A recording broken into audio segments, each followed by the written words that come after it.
Well, good morning, good afternoon, good evening, wherever you are in the world. We are so excited that you have joined us today for our Smarter Start Boot Camp. This is Co-working Live with Red Worldwide, and I'm Patience Rose, your host for the day. And we are just ecstatic that you joined us. We have something really special planned for today. And for those of you who are starting a business, restarting a business, upgrading your business, or doing any of those such things, I want you to know that it's very, very important that you have some plan for compliance. And so we've been talking a little bit about the things that you need to do to start, and we put some things in place. We gave away some tools last week. And, if you can go to our YouTube channel, those of you who are on Zoom today, or those of you who are coming to watch this later in a couple of different places, on our YouTube channel, we have an actual podcast playlist. And in that playlist, you have the ability to see all of the episodes, and you can go through and see the episodes that are from the Smarter Start Bootcamp. And so the episodes in the Smarter Start Bootcamp are just a little bit different than what we do every other day, because we are completely focused on the things that a person would need to have, to start their business, to keep their business in compliance. We give out all kinds of tools. A few Saturdays ago, we gave out the operating agreement sample, or example, what we call it, our template. For the single member, we will be giving out the multi-member, and we've given out meeting templates for people who are having meetings with their prospective parties, their board. We have given out all of these things, and we're going to continue to do that because we want to make sure that you're running your companies in a way that is proper and efficient. And so just like we talk about standard operating procedures, policies and procedures, I think we did a session where we actually went through and showed you, where you could do the policy procedures online, generate your own based on what it is that you need to do in your company. You could do terms and conditions, by just putting in a few things that are specific to your business, and the privacy policy and terms and conditions generator would generate yours for you, and you could either print them out or put them on your website. Well, we're going to be continuing to do things like that because they're very, very important to your companies. But today, what we're going to do is we're going to talk tax. And tax is really important because all of us have to deal with it. It doesn't matter whether you're a nonprofit or a for-profit, you have to deal with tax. And so for that reason, to be in compliance, even though you may not have to fill out the same tax forms, there are some things that are, pretty much common to a lot of businesses. And today we're going to mainly focus on our for-profit entities, or, entities that are in business already as a for-profit. Because those of you who are new, you don't have the same kind of compliance rules, that you have to be thinking about this year, but you might be thinking about it next year. So it's very important for you to look and see what it is that we're going to bring to you today, because I think that would help you to prepare. So we also have it's not really a cheat sheet, but it's more like a checklist, okay, or a diagram that will help you to put some things in place, and really have the ability to see what it is that you need to be doing with regards to organizing your life when it comes to tax, okay? And that is a whole organization strategy. I have to tell you that because some people don't realize that it is, but it is. It's a strategy for making sure that you have things in place that are needed, and that you don't have to go hunting for things to give to your tax professional. Or even if you're doing your tax yourself, you don't want to be in a situation where you've got to find stuff. You want to be in a position where things are already laid out for you and they're easy for you to find. So we're going to look at that today. What does that look like for you? And so I'm going to share my screen, and make sure that you can see our slides today so that it's easy. Some of you guys may have already attended the seminar that I did where I shared some things, and that is very good because then now you have kind of the basis or some foundational things that are really important to help you with what we're going to talk about today. So give me just a second to share. And as I do that, you'll be able to have before you what we are going to be seeing. So I want to make sure that everybody can see the slides appropriately. And if you can see and you're live with me here, in the Zoom room, kind of go ahead and give me a thumbs up just so that I can make sure that all people are seeing everything that's supposed to be seen today. Okay. All right, so it looks like we're good. All right, today we're going to be talking about conquering filing fears with smart tax solutions. And so it was really funny that we really decided to go ahead and do this today, only because yesterday there were some things that came up and someone said, "We can do that? Is that a real thing?" It's like, yes, we can do that. It's legal. It's in the tax code. And I actually showed them where it was in a tax code. And they were like, "Oh, wow." So, it's important that people are able to see, what it is that is, not just a part of, our rights or a part of things that are appropriate depending on the kind of business you have, but also where you can find it so that if you are taking advantage of these strategies, where to look. Okay, so this is really, really important. So, with that said, we're going to go ahead and really break some of this stuff down today. Okay, well, we want to just share some stats with you. You know, there are 33% of Americans who procrastinate doing their taxes and they wait until the last minute, and so it makes it difficult for them to really look at whether there are things that they could take advantage of because they wait till the last minute. And a lot of times they don't know things that have changed and they can't take advantage of some of the really good strategies that could help them. 15% of taxes are associated with non-compliance, including not filing on time.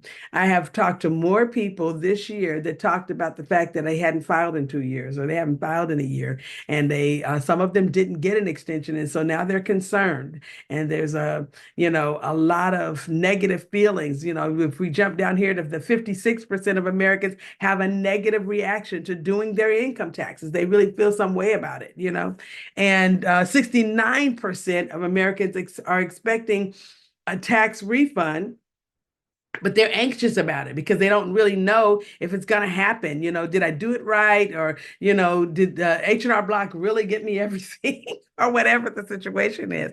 And so we want to really kind of help you understand a few things. What is tax anyway? Well, tax is a charge imposed by authority or on persons or property for public purposes. Really, taxes are designed, to put a regular amount of money in the budget so that certain things can be taken care of, efficiently. And so when you're looking at, the concept of tax, and I'm saying this not just because I'm a tax professional, I'm saying this because this is what the design was. Now, whether or not I'm not going to get into what your politics are about it, whether you feel like the tax law was repealed in 1954 or whatever your thing is, I'm just saying to you today that this is what tax is.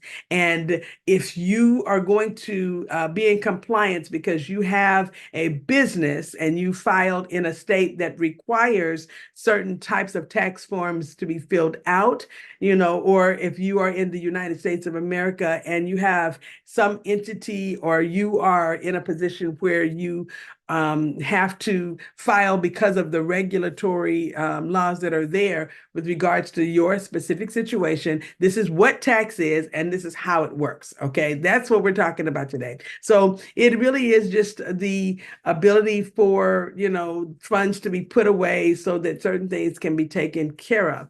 And some of those things do include you later on in your life. So I want you to be thinking about that because there are things that are involved in the tax law that are there to assist you, and that you can take advantage of. And there's some things that are specifically available to you if you have a business that we're going to kind of, clear up in a few weeks. But today we're just going to talk about a few things. So, some smart tax solutions, and this is again, you putting together everything that you need to have so that you can have the smart start for your tax scenario every year. So you want to start by scheduling a weekly 15-minute review with yourself to organize your tax documents and financial records. Literally, if you put things together from the very beginning, and if you're part of the Red membership, or if you have, made yourself a part of Precision Tax Advantage, which is what we offer here,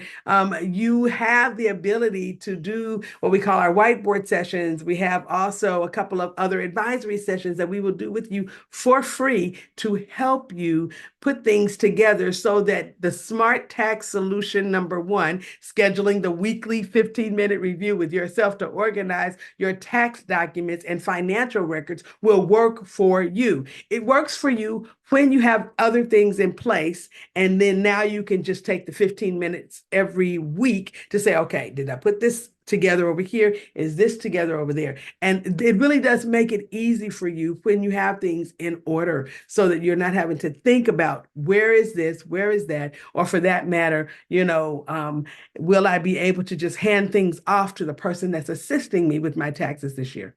Okay, so keep it simple. You start by creating a dedicated folder, either digital or physical or both. Sometimes we may need a hard copy. So, we've started doing some things like we had to go completely online for certain things because we travel a lot to work with our clients. And I need to make sure that I have certain things in the cloud that I can access. We use this particular strategy because we were a Nexus Lexis company for so many years, where we had to go through a compliance audit with them, and they helped us to understand how to stay compliant in our business when we're helping customers or clients, how we had a triple locking system in our office. What that means is that we had one door that we entered into in the office, and then or to get into the office, and then another door that we had to go through to get into our inner office where we actually did business, and our clients' files were kept in a file cabinet that had a lock on it. Now, some people transition from the locking file cabinet system inside of their office to completely digital, and that's great because they went to the cloud, and some of them have,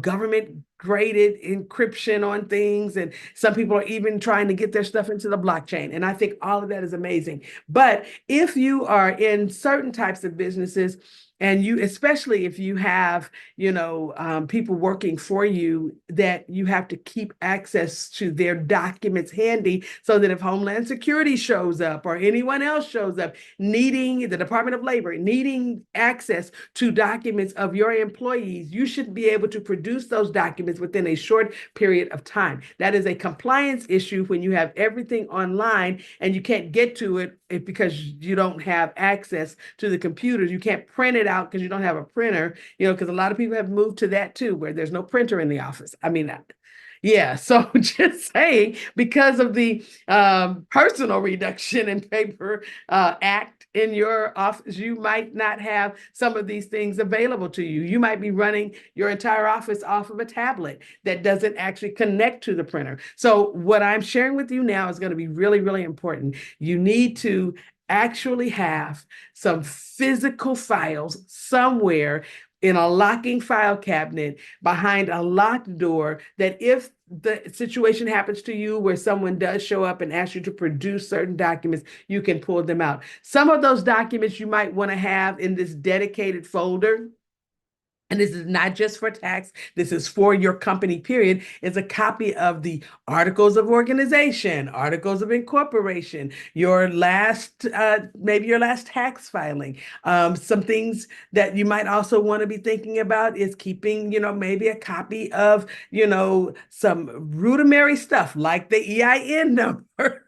In a locked file cabinet inside of a folder that makes it easy for you to go pick it up and have access to it. Now, yes, you could probably produce it very easily online and show someone that document. But if they need to see a paper copy or they need a copy, you want to be able to grant that because there are some really specific reasons as to why something like that might be needed. I have told this story many times about how we got hacked and there were some compromised documents and I needed a hard copy to prove who I was, to prove what our company was doing at the time, and to prove also that the bad actors were not us. Okay. So, I mean, thankfully, thank God the people at the bank called us because we would never have known what was going on at the bank level, and that somebody was using all of our information in New York, okay, when we were in Texas. So I'm saying to you that this is a real thing. I have another client that someone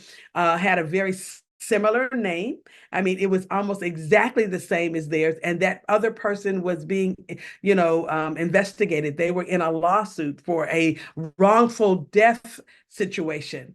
And I am telling you, this is something you need to be thinking about because it may never happen to you, but it might. So keeping access to your documents is really important because we were able to quickly prove, that it wasn't him. And because of what we had access to at that time, I could quickly write the letter, put everything together, send him what he needed, and give, a hard copy if necessary to someone so they could stop pursuing him and his wife as a result of something that happened by someone else that just had the same last name and had a similar business name. So I'm sharing this with you because this is a real thing. It does happen. Keep it simple. Start by keeping a dedicated folder, either digital or physical or both. Some documents need to be kept in the physical for the current tax year's documents. Okay. And that does include all of the things that proves who your company is. Then support your simplicity. How do you do that? Well, create categories to assist an organization, of your folders, and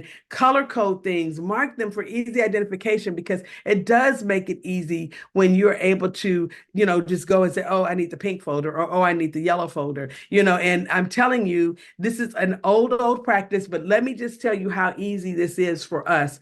When my mother was in the position of being an executive secretary, and I was having to go to work with her and learn all about what she was doing.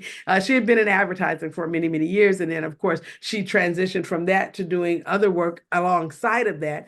And she was teaching me some things. She used to put inside the file cabinet on the inner side of how the file cabinet was structured at that time. They had, some of the larger drawers at the bottom, and then they had smaller drawers at the top. And so she had just a little bitty piece of paper that was typed out with everything with regards to her filing system. So that if she were not here for whatever reason. And at one point, she did reach an untimely demise. And when she did, it was so easy for people to go into that filing system and see what things were, what was in that drawer, what was in the next drawer, what was in the drawer below that, where things were kept, and what the codes were for those particular files. And it was just so amazing. You can do the same thing digitally, and I don't know if you know this, but for most people who are using Windows or a Mac, okay, I'm not sure if it works the same way for Linux, but you can actually label your files on your desktop if you're going to use files on the desktop, or if you have your files inside of another file folder. My husband and I just talked about this day before yesterday, where we, have been instituting a certain filing system that at the end of the day, we might have things all over the desktop while we're working during the day. But by the end of the day, we're putting things in the file folders that are on the desktop so that there's nothing left. And if something needs to go to the next day, we even have a folder for that. So on my computer, I have something that's called the put away file. That means that if I have things that for whatever reason I cannot put it away right at the end of the day and I needed to go to the next day, I just take everything that I don't have a place for yet, I haven't created a filing system for it yet, and put that in the put away file. And then I go in the put away file when I start my day and I look at, okay, this was undone, this was undone. Let me put this back on the desktop because I need to make sure that I get those things taken care of. But the other things that are in the put away file, that were there from the previous day, it helps to be, organized, because now I can say, oh, these things were supposed to go in this file folder or this file folder. I'm currently taking two different master's programs, and in one of the master's program that I'm in, I, have my filing system a certain way inside of there because I need to know what are my assignments that are due this week. And then the other one, because the class is done a little bit differently, and we keep some of those things online in an LMS, the learning management system, I'm able to just put like my completed work or things that I'm actually working on inside of the folder and not in a folder. And then everything else that's completed goes in the folder, with that particular class. And so it just kind of makes sense to keep me organized. So creating categories to assist in organization, organizing the folders the way that they need to, and color coding them or marking them for easy identification is really, really important. And for those of you who see my grammatical error, yes, I know it's there. Just saw that. Thank you. All right. Okay. So now, I want you to think about identifying all potential tax deductions and credits applicable to your situation. This particular graphic here is actually a giveaway that we have, that if you would like to have it, let me know. We'll send it out to you, if you just put your information in the chat, because we see it's kind of a snapshot of it, but we did create a tax filing checklist, and that tax filing checklist actually has a graphical view where you can see, things categorized by color, so it really does. I love it because it's a great document, but you want to identify all potential tax deductions and credits applicable to your situation. And if you have this checklist, it will help you to kind of look at some of those specifics, so you can see, oh, okay, if you're a business owner, the specific forms and that you'll have to fill out are here, and some of your tax deductions and credits are over here. And so yeah, you want to take a look at this because I think it's really good. I see you, Gloria, putting your name in the in the chat. I'm going to make sure you get it. But use the checklist from a reputable source to ensure you don't miss out on any opportunities. Let me give you some reputable sources. Intuit, every single year in their blog, they will post lots of wonderful information. If something changed and there's some new laws that can help you, as a business owner. I see you, Crystal. Thank you. I'll make sure you get that as well.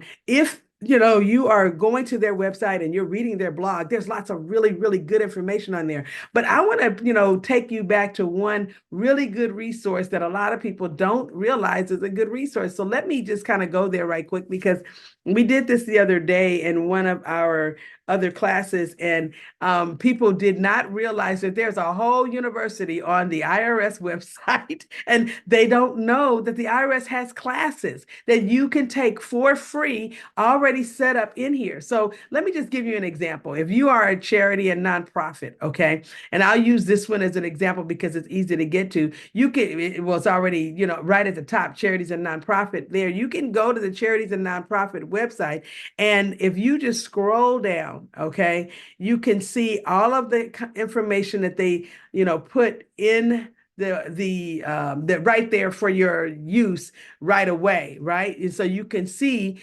wow, this is a lot of great information, for charities. You can look there to see the exempt organization types and the life cycle of an exempt organization, annual filing and forms. All of this information is here. And if you click on education sessions, it's going to take you to their entire education library for nonprofits. There's so much good information here. So here you have the webinars that they have, the virtual workshops, their national tax forms, where you can physically go to a live session that's put on by the IRS and some other entity, in your area.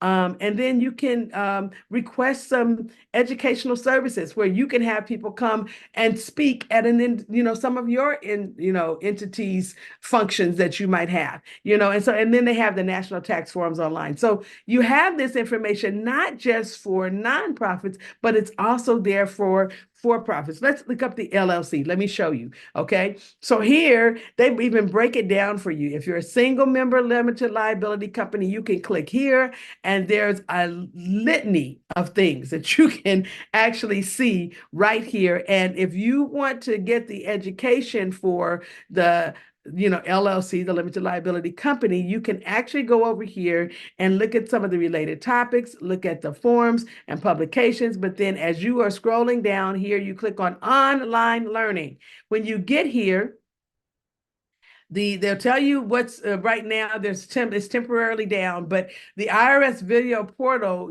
when it's up and working the way it's supposed to, is an extremely good place for you to go to learn about all types of things with regards to the LLC. So there's a wonderful, wonderful learning center also here for the SBA. There's a whole place for you to learn about understanding taxes.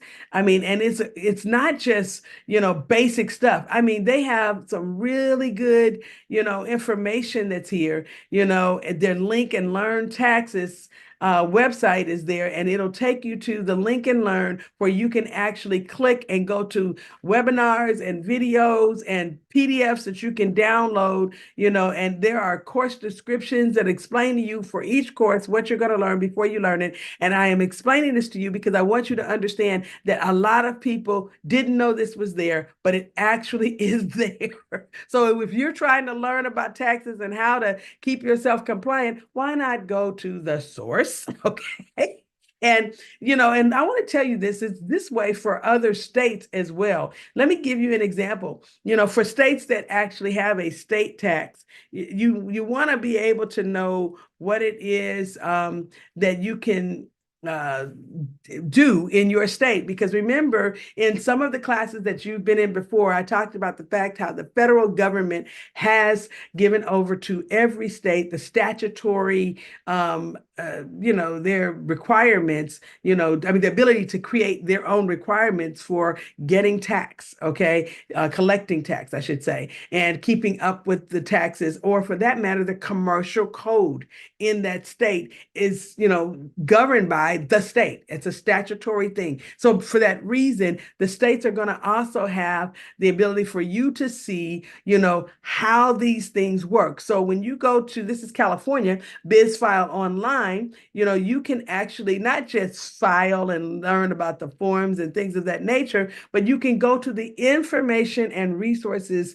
area here. And when you go to this part of the website, it's going to take you to, all types of educational material. Okay. So here it's, you can actually go to the Business Programs Division virtual workshop for nonprofit corporations. Here you can do the Business Programs Division virtual workshop on how to file a statement of information. There's just so much information here. And so, yes, we do help a lot of our members to do these things. And, we don't charge them for these particular services. But I am saying that you need to know as a business owner how to do it yourself. So by going to your state's website, there is a whole education section for each state on their site telling you what it is that you need to know about how to do things and what these things mean and where you can how much they cost. I never will forget, just not that long ago, we had a person who was coming to us for services, and they were so frustrated because they had paid someone to get an EIN number. And they came to us and we told them, well, okay, getting an EIN number doesn't cost anything. Well, they charged me $199. They said that's what it costs. Well, that may have been their service fee for them going to the IRS website and doing something that you could have done for free, And so they were like, I could have done it. I thought that you could only do it if you were a consultant or if you had this kind of company. Or you had to be a CPA to get an EIN number. And I'm like, no, ma'am, no, sir. It's not something that works that way. And I took them right to the IRS's website. And I showed them on the front page of the IRS's website, it says, apply for an employer identification number, an ID number. When you click on it, they explain to you what your eligibility is. They tell you when they will accept your file online. They tell you who the responsibility parties are, or responsible parties are, and how many you can get a day. And they go into all of this information right here on their site. And then there's a nice blue button that says, apply online now.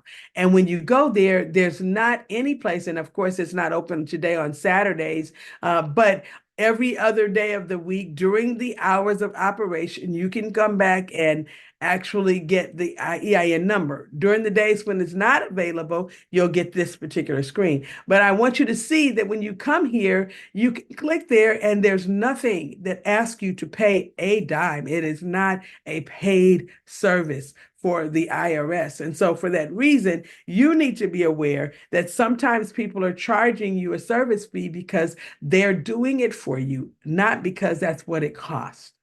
So with that said, if you go to the websites, a lot of times the state or the federal government will give you the information letting you know this is a free service. And if it's not free, they'll tell you there's a fee. And then they'll tell you where to get the fee sheet or where to get the credit card, sheet if you have to file it by fax and use the credit card, payment process, or if you want to pay by check, they'll tell you where to mail it. These are all things that you need to be aware of. I'm going to look at one other state because I want you to see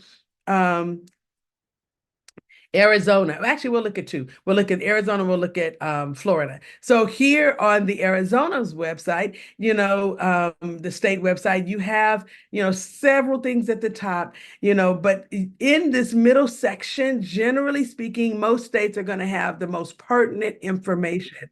And you have the ability to click and get access right away to what it is that you're looking for. Okay. And so you can reserve an entity name or start a new business, and they give you the education right there to explain to you what to do. And if you need more help, you're able to most of the time click and go to another section on the website that will tell you more information. Okay. So it gives you all of the information on, how to do it. Some general, frequently asked questions will always be available on most of these websites. Okay, we're going to go to Sunbiz right quick because Sunbiz is the website for Florida. And so just so you can kind of see that, similarities for most of these states are there, so when you get to Sunbiz, you have the Division of Corporations, and their website is pretty much the same as California: filing services, resources, popular tasks. In the middle, the resources are here, and they have the education side of what they do here: start a business, subpoenas, exemption, and public records requests. All of this information that kind of gives you the ability to understand what you need to do, to not just be in compliance, but to get started. Okay. And so they have a whole section here that you can read, what to do, how to decide on a corporate structure, that which is going to be entangling their commercial code and telling you what is available to you, in that state. Okay, so I wanted to make sure you saw that because I think it's really urgent that people are aware of where they can get information. Okay, but here, going back to our tax, okay, identify all potential tax deductions and credits applicable to your situation. Use the checklist from a reputable source to ensure you don't miss out on any opportunities. Where can you find checklists? A lot of times you can find checklists on the state website. Sometimes you can find it on the federal website if you're looking at federal tax. And it's right there available for you because it's a part of their education system. All right. Consequences of disorganization. And I want to talk about this a little bit because people sometimes are disorganized, and when they are, they pay a price. And so let's look at this. When you are disorganized, you sometimes end up in a situation where you can't take advantage of everything that is available to you. And so you want to make sure that you're not positioning yourself so that you don't get have the advantage, taking advantage of things that are designed for businesses, and making sure that you are in that number with people who didn't pay nearly as much tax because they used everything that was freely available to them. And then you want to audit your current document organization system for gaps and inefficiencies. Is there anything that you could be doing that you're not doing? Should you be using a tax professional professional, have you gotten to the place of where you don't have the capability of doing what is most efficient for your company anymore? Because there are some things now that's just different than they were. You've grown too large, or don't have the time that you had before to stay abreast of the tax law. So you might look and see, am I inefficient in this area? Is this time for me to get a professional involved? Look for missing documents or receipts that could lead to misdeductions. Sometimes people are not aware that they may not be keeping up with things in a way that's going to make it easy for them to take credit for things that are deductible. So you want to make sure that you're keeping up with things, and you might have to upgrade your filing system to a system that is maybe, able to help you better categorize your documents by type and tax year. Okay, so these are some of the benefits of being organized. When you're organized, you have the ability to have more tax efficiency. Sometimes you have the ability to take advantage of things that because you got involved early enough in the tax year, you have advantages that you can look at, maybe tax credits, or you can do a little bit better tax planning. So when you're organized, you also can see if there's something that's going on that you can actually, stop the bleeding, okay, before it's, gets too bad. So you can leverage technology also to automate as much of the tax preparation process as possible. And here's some of the technologies that we recommend. Airtable. We kind of covered Airtable in one of our Thursday tech solutions times. And so, when we had our Tech Talk Thursday, we talked about Airtable and went into how you can use it. And you might want to go back to our YouTube video where we talked about leveraging technology. Expensify is another really good software for being able to keep up with expenses and receipts and things of that nature. Smart Receipts, another really good software. QuickBooks, okay, if you're using QuickBooks, use the mobile version so you can take advantage of all of its wonderful tools that are in there, mileage capture, all of these things. You can really take advantage of those when you are using the softwares accordingly. And then, of course, Evernote, we've used Evernote for years. I don't use it as much right now because I'm using Airtable in the way that I was using Evernote before.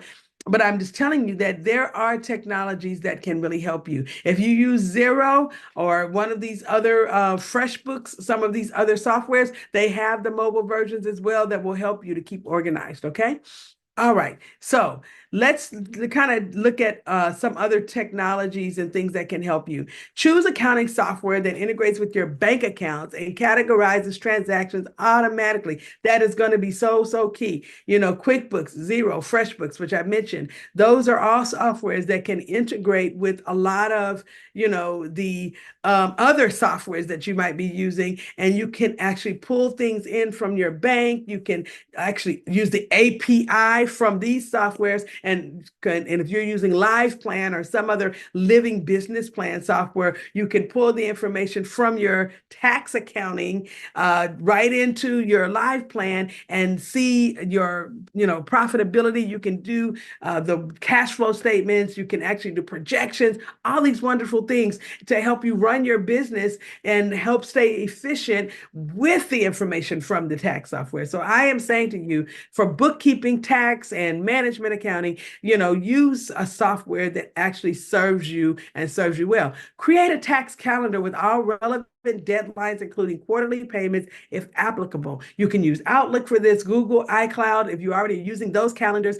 Make a private section of that calendar so that you can create for yourself the ability to see when things are due, so you're not letting things creep upon you and you don't feel so out of control when it comes to tax. Use the IRS withholding estimator tool. And I have these as well. If you want those, put your, information in there or send us an email, advisor@redworldwide.org, admin@redworldwide.org, advisor@precisiontaxadvisors.com. Any of those emails will get you these tools. So the tax withholding estimator from the Internal Revenue Service is a real thing. And when you click here, I'm going to take you to it so you can see. It shows you how it works, Okay. And what you'll need to do this, but you can actually estimate your own tax by using the tax withholding estimator. And when you go there, you can put in the information about you, whether you're single, married, filing jointly, married, filing separately, head of household, qualifying widower.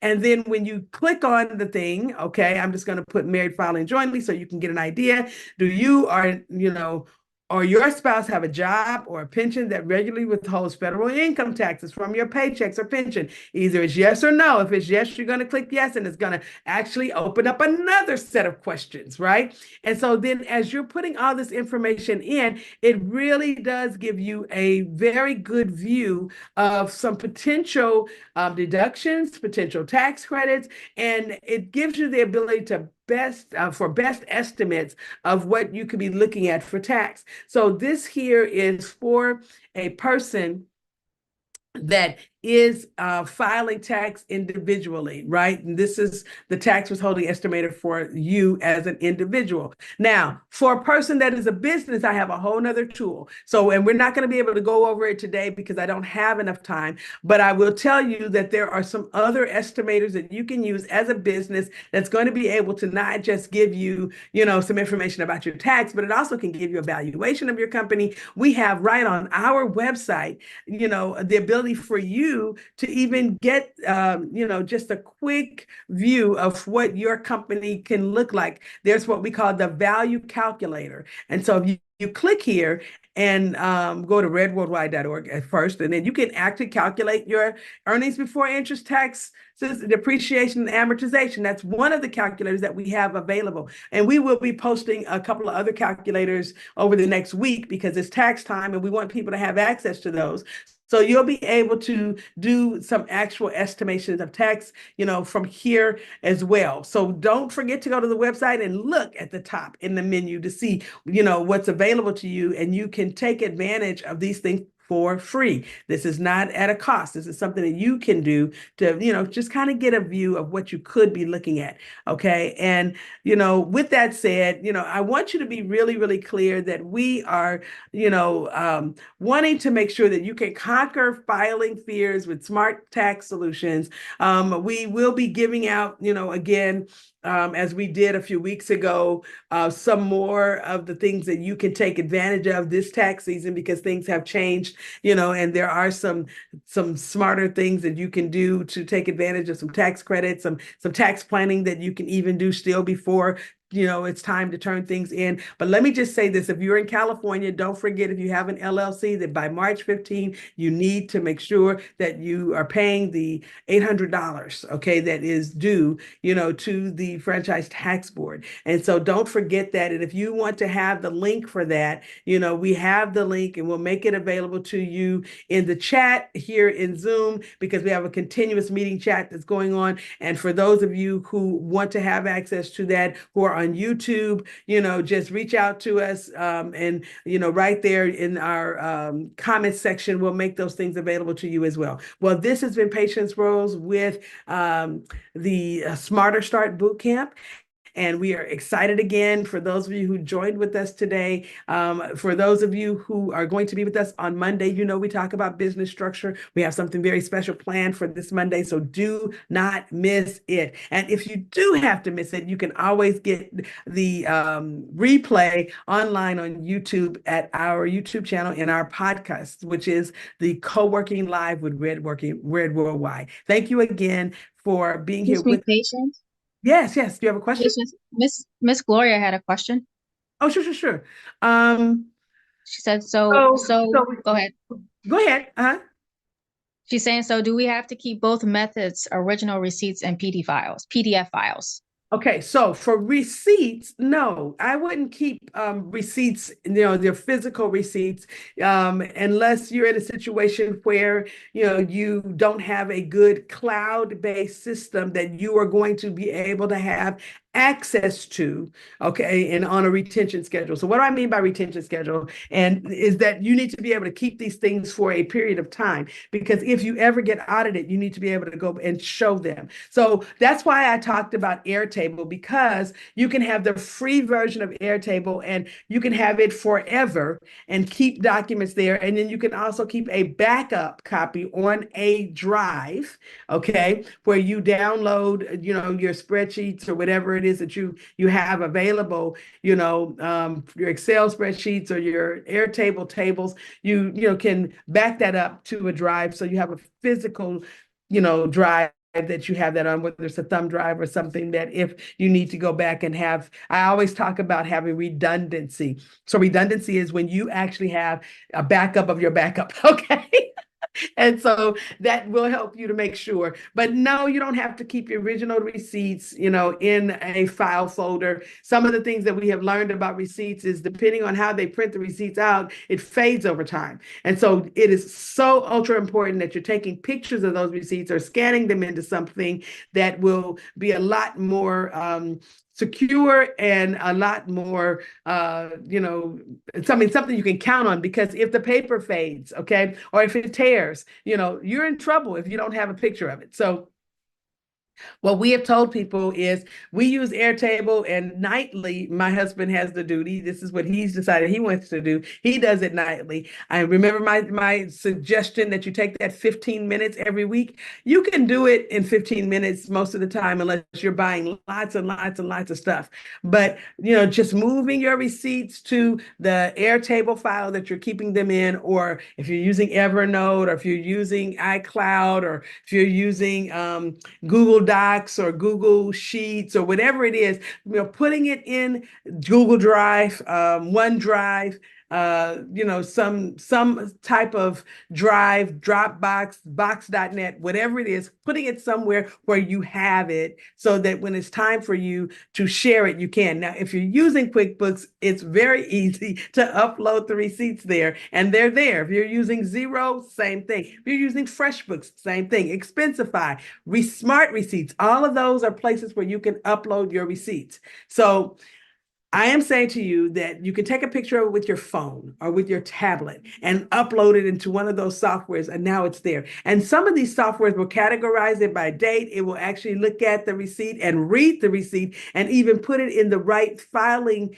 section for your company, and even for you personally. It'll say, okay, this is a, grocery expense. Okay, this goes over here. All right. Is this a, credit card bill? It goes over there, so it really makes it easy. And if you have the ability to connect your bank account, it will also categorize the items that you have, paid for, that are in your business bank account or physical personal bank account. When you upload that information into these softwares, they categorize it and put it under the right coding system. So this is really important, okay?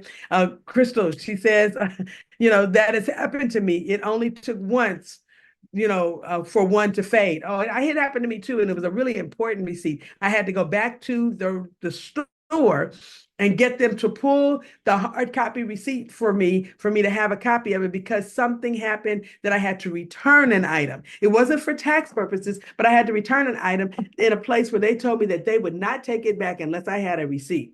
And it wasn't the store that would take it back. It was Apple that said, we need the receipt to show when you purchased this.